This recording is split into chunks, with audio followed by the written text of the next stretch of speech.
Style.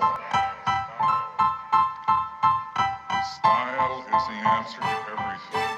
A fresh way to approach a dull or dangerous thing. To do a dangerous thing with style is what I call art.